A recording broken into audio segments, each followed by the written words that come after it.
With some unexpected time on his hands following Brooklyn's quick dismissal from the postseason, Kyrie Irving took to Twitter on Thursday to criticize the media, writing, among other things, quote, "When I see my name or my brothers and sisters, my brothers/sisters' names getting spun through the media, I refer to all my research about who they are. Their job is to control public perception, all while profiting off discussing, discrediting, disrespecting people's lives for entertainment. You want to do this, Kyrie? You really do? Okay, let's do it. Kyrie Irving, what about you disrespecting people? Didn't you call the media peons? Didn't you say they were inauthentic? Wasn't that you? Let's go away from the media. Didn't you have a problem playing with LeBron James in Cleveland? Didn't you go to Boston and openly admit that you did LeBron wrong because of the lack of leadership that you exhibited? Didn't you then proceed to point out how your leadership was flagrantly lacking when it came to Jaylen Brown and Jason Tatum? Wasn't it you that sat in front of fans in Boston and said, "Whoa, I'm not leaving. I'll stay here if you'll have me," and then proceeded to leave? Was that not you? When you came back to Boston, didn't you stand on a logo in an insulting and denigrating fashion to disrespect the Boston logo and the Boston Celtics fans? Wasn't that you? Wasn't it you that only played 20 games your first year in Brooklyn? Wasn't it you that disrespected the president of the Players Association, Chris Paul, when you as a vice president took the liberty of publicizing your dismay over players' willingness to participate in the bubble once the pandemic hit without even calling the president and having a conversation with them about it before you publicly displayed your position? Wasn't that you? Wasn't it you that was off for 10 months, came back after a 10-month hiatus, played for 2 weeks, and said because of the riots at the U.S. Capitol that you needed a break because there were things more important than basketball while you were getting paid tens of millions of dollars? Wasn't it you that was supposed to come back and play after being gone from your self-imposed hiatus, which, by the way, you didn't even call and talk to Steve Nash about when you did it? Wasn't it you that was supposed to come back but was out partying with your family, and then because that was in violation of safety protocols implemented by the NBA, which you knew, that gave you additional time off? And after all of that, wasn't it you that fell under the umbrella of about 1% of the league who did not get vaccinated?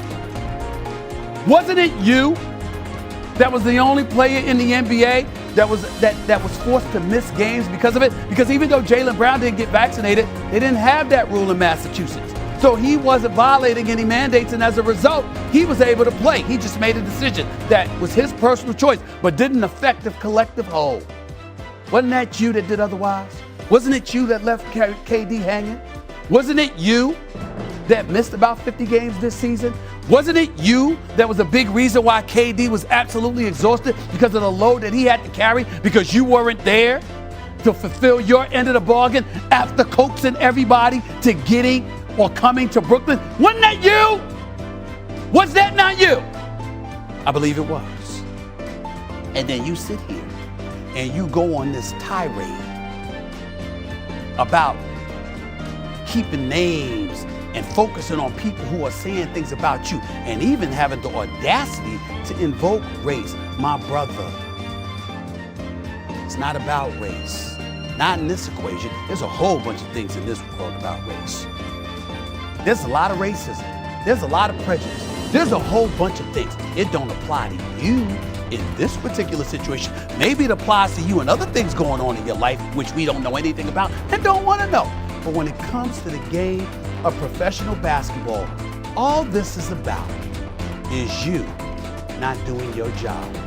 You not fulfilling your obligation. An obligation you signed contractually on the dotted line to fulfill. And then you've repeatedly not fulfilled. That's what this is about. It's about selfishness.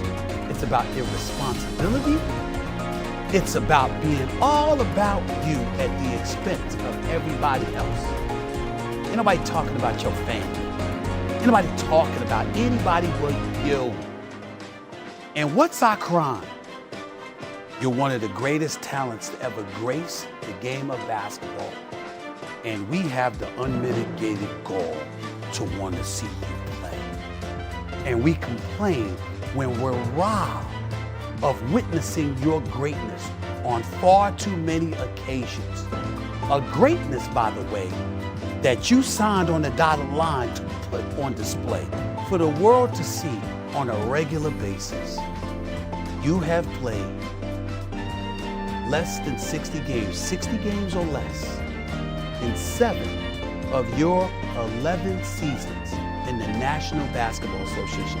That means nearly 3/4 of your career, you've missed a quarter of a season. And that's with having 6 months off every year. You can make this about grace, my brother, all you want to. You can try. But you know what the embarrassing part about it all? Weak-ass arguments, like the one you're making right now or you made yesterday on Twitter, is the one that dilutes the profound arguments of race that far too many minorities still have in this day and age. You dilute it because you convolute it by bringing it up when it has no place. This is about you being irresponsible, unprofessional, and selfish. That's all it is about. You can try to think you're gonna have the last word. You won't. You never will. Because people like me are always gonna be here to make sure that nonsense does not happen. Enjoy your weekend, my brother. Enjoy several weekends. After all, you've got many available to them, or many available to you now. Since you ain't playing anymore, you're home for the playoffs. Go figure.